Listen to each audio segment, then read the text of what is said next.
If we tear down all the statues and we tear out all of the memory, we are taking out some of the best parts of our country that we enjoy today. Hello, I'm Pastor Jeff Woods, and I'm going to be talking about the Confederacy. Is it wrong for a person to remember their Confederate relatives who fought in the war between the states, or the Civil War, as some call it? Of course, as some have also said, there wasn't much civil about it. But in the Civil War in the late 1800s, was it right to remember the Southerners, as they're called, the Southerners, and the Confederacy? I want to say, first of all, that a lot of people today are against that. That didn't used to be. I'm Generation X. I grew up with everyone around me talking about the Dukes of Hazzard, the General Lee with the Confederate flag. Nobody thought very much about it back then. It was no big deal. But we're in an age where it offends almost everybody. And people who grew up in the lap of luxury try to pretend like they're so hurt because of that past. Now, I want to cover this a little bit from the point of view of a pastor. Is it wrong to remember, again, the Confederacy? I took my family all the way down to Georgia. We went clear to the ocean here a few years ago, and we went through as many southern states as we could. And everywhere we went, we visited old historical sites where Confederate soldiers were buried, old Confederate churches that are still standing. We went through as much history as we could. And I let my sons who went with me, although they were married, we all got a big 10-passenger van, 12-passenger van, excuse me. It seemed smaller as you traveled along, but we all traveled as we went to see Ethan off in the military. But I took Garrett, Caleb, and Garrett and his wife, and Ethan's family, and we all visited all those sites. I caught a lot of flack for that. I caught a lot of flack even from Christians who claim to be fundamental. And I've caught a flack from even a few family members because I honor the memory of the Confederates. Let me say this. If it were not for the Confederates, this country would not be what it is today. The Confederates were originally known as antifederalists. That was the negative name that was given to them in the founding of this country. The issue of the Union and the Confederacy did not start over slavery, even though slavery was used and was somewhat involved. It did not start. The Civil War and the issues of the Union and the Confederacy did not start during the 1800s. It did not start magically out of the blue. There were some people who, for the first time in world history, decided they were going to own slaves, and that no one else in history had ever owned slaves. And then there were these really good people from the North who said, we're going to stop you Southerners because all the South in the Confederacy is about is slavery. That is ridiculous history. That is from people who do not ever read. And I want to discuss this a little bit. Had it not been for the Confederates, had it not been for the Anti-Federalists, first of all, you would not have a Bill of Rights. You would have a federal constitution, but you would not have, as we say, our Bill of Rights. You have the right to religion, the right to redress your government for grievances, the right, freedom of speech, the right to keep and bear arms. Had it not been for the Jeffersonian Southerners, Confederates, Anti-Federalists, you could kiss your rights goodbye. These people played a huge role in the forming of what we have today in this federal union. Because the federal union we have today, again, it's created by the Southern Confederacy and the Union. What we have today in states' rights, again, comes from all of that. if we throw away all the statues, if we tear down all the statues and we tear out all of the memory, we are taking out some of the best parts of our country that we enjoy today. So let's go back. Some people think, again, that the Confederacy and the issue of the North and South started in the 1800s. Again, they think it was only over slavery. I'm trying to be charitable. Those people are ignorant. I'm not saying necessarily stupid. They're ignorant. Ignorant means a person has not taken the time to read about what's going on or what has gone on in history. The issues of the Confederacy and the Union predate 1776. They predate the founding of America. In the 1800s, the issue of the Civil War was what was unresolved from the founding of this nation. It was the grinding and the working and the negotiating of what was happening after the Revolutionary War. There were unsettled issues that did not get taken care of at first, and eventually were going to come out anyway. You see, this country was not, the Revolutionary War was not fought for the Union. It was not fought for this federal union we have today. The Revolutionary War was fought for a Confederacy. And I tell this to people everywhere, and they're like, you don't know what you're talking about. Yes, I do. What was our country founded on after the 1776, after the Revolutionary War was won? First of all, the Revolutionary War was fought along the same principles as the Civil War. We had a lot of Southern soldiers, the best fighters in the Revolutionary War. They were fighting against a strong monarchy, a strong, overpowerful central government. That's what the Revolutionary War was fought for. After the Revolutionary War was fought, years elapsed before the founding of the Federal Union, which means that the Revolutionary War was fought for a loose confederacy. You say, how can you prove that? And everyone I talk to says, what are you talking about? You're getting the Revolutionary War and the Civil War all mixed up. No. The Revolutionary War, 1776, George Washington crossing the Delaware, the majority of the soldiers were fighting for the Articles of Confederation, not for a federal union. So, 14 years after the Revolutionary War, we had this country, as a loose confederacy of independent states, had presidents before George Washington, and they were all Confederates. They were all Confederates.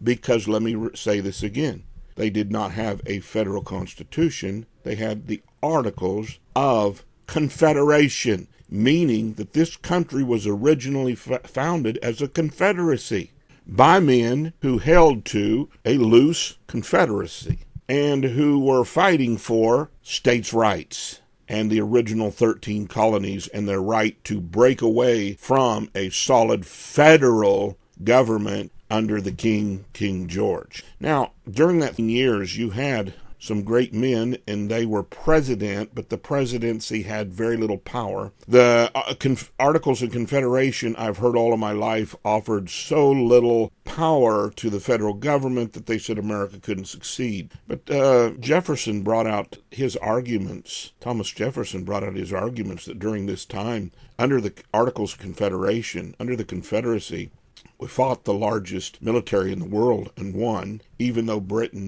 England may have been involved in other wars at the time that distracted some of their power away from America. All that aside, we won the Revolutionary War. Didn't do so great in the War of 1812, but we still remained a solid country as a loose confederacy. We created the, Benjamin Franklin himself admitted that under the Articles of Confederation, which was supposedly such a weak and worthless system, we created the United States Postal Service during that time.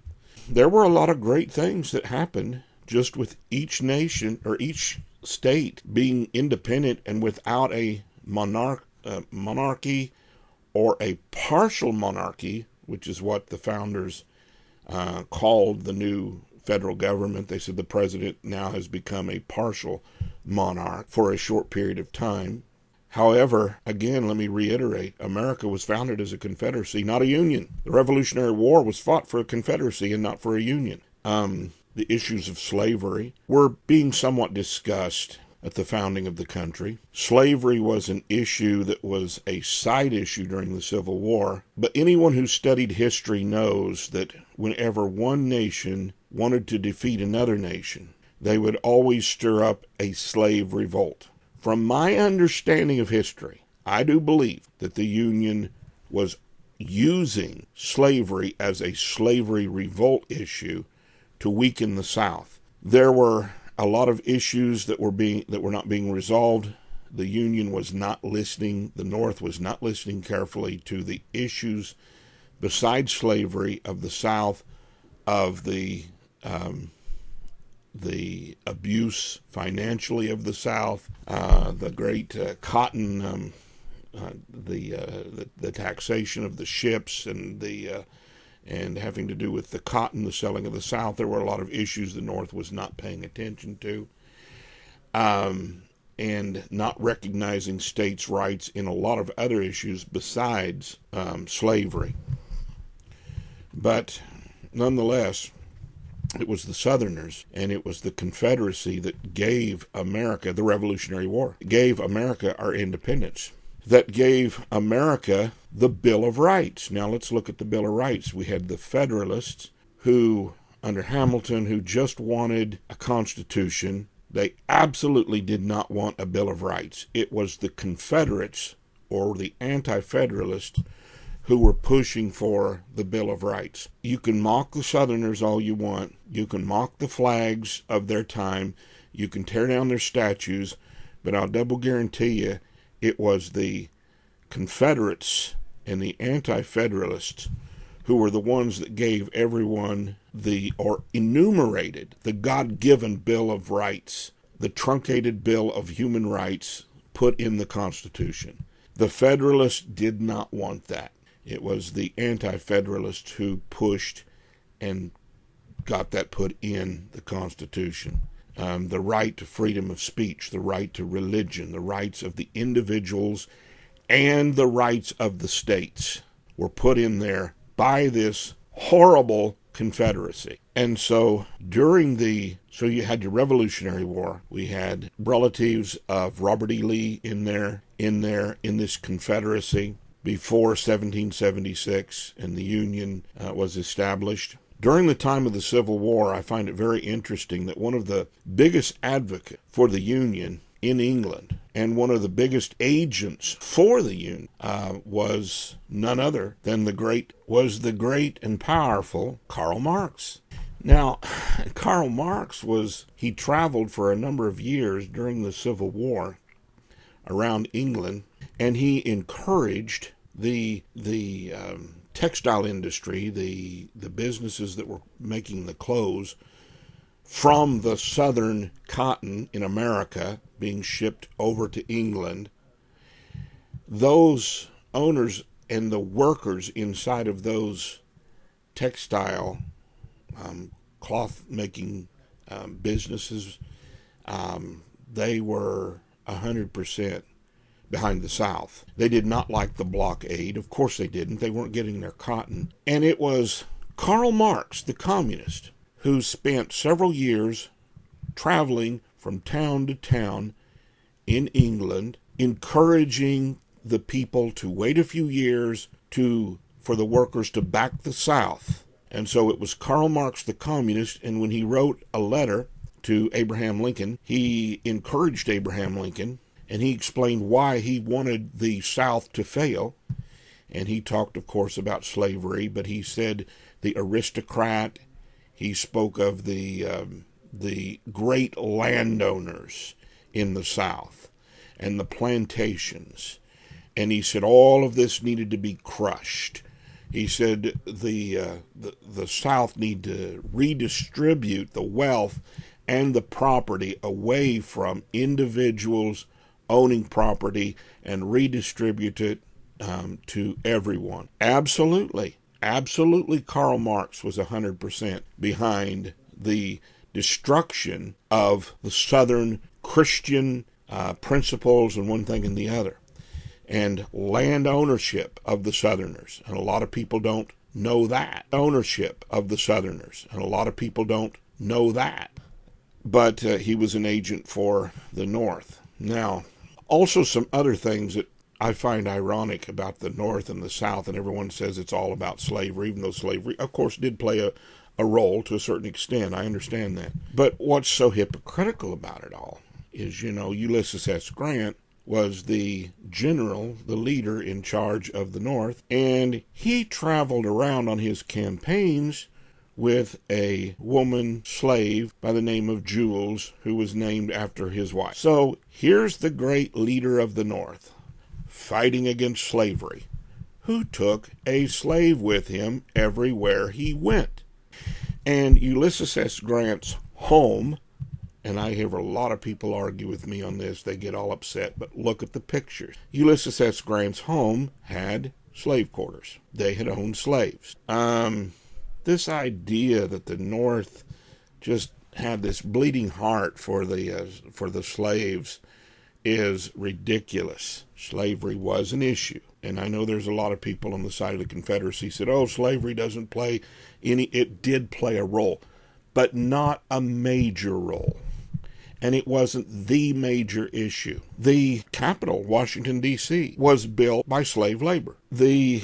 All of the slaves that came to America were brought over on ships that did not wave a Confederate flag. They came over on ships that waved the American flag. And I'm not against the American flag, but I'm saying let's stop with all this hypocrisy. The Southerners worked together to give us what we have today. They played as much a role in the America that we have today as the Northerners did. And this idea that, the Southerners were just losers, they lost, the North won, so the North is superior, and the North gave us the Union, and the Southerners gave us nothing but trash. That is not true. They gave us many things that we enjoy today. Had it not been for the Southerners, had it not been for the Confederacy, we wouldn't enjoy, again, the Great Bill of Rights. A lot of our Christian heritage, a lot of our ideas about land ownership and one thing and the other. I look at the generals of the Confederacy in the Civil War, some of my greatest heroes, some of the most devout Christian men. We have Robert E. Lee, very devout Christian man. We have Stonewall Jackson, a man among men, brave soldier, a devout Christian man who loved the Lord and loved his fellow man. We had many people who were fighting for Virginia, for their states, whatever it might be. Men that were conflicted about, they did not want to fight the Union, but they had to stick with their states' rights and individual rights. And this was something that had been in the works from the foundation of this country. And it finally had come to a head, and finally we have come to an agreement. There's some pictures of me I've taken in the past where I have a Confederate flag behind me. I've had people that have pulled that out of some of my posts and said, look, he has a Confederate flag behind him. He's a horrible man. He must love slavery. The whole world had slaves up until the Industrial Revolution. Come on, let's be honest. The word slave itself comes from the Slavic people. It wasn't even black. Every nation in the world, I do not agree with slavery. But in all honesty, it took the Industrial Revolution and the advancement of our nations to finally eradicate slavery as it used to be known. But I have a picture of myself with the Confederate flag. I couldn't care less. I know what it represents to me. I know what it means to me. And what it means to me is it's as much a part of America as the Union flag. It's as much a part of America as the Northerners. Those guys fought the Revolutionary War. They fought the Civil War, and even though they lost the war, the principles that they laid down have helped make America what it is today. I'm Pastor Jeff Woods. I don't have one problem with what we call the battle flag. It's not really a Confederate flag, but I don't have any problem with the St. Andrew's cross, and I could look into that too as well. You know, St. Andrew's cross, a lot of these guys came from Scotland that settled in the South. Some of my relatives had come from Scotland. I'm almost full-blooded Scottish, I guess you could say, on both sides of the family, a little bit of Irish. But my relatives that settled in the South carried with them the Scottish flag. The Scottish flag came from the St. Andrew's cross,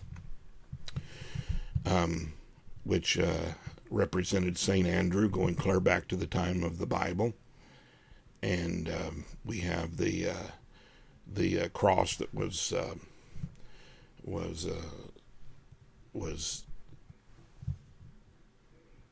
like what Peter was hung on, and it was not a straight up and down pole and cross like Jesus. But the St. Andrew's cross reminded us of that. St. Andrew had spread the gospel through the Ukraine, and that's why even in Russia today, some of their fleets still have that X, that St. Andrew's cross.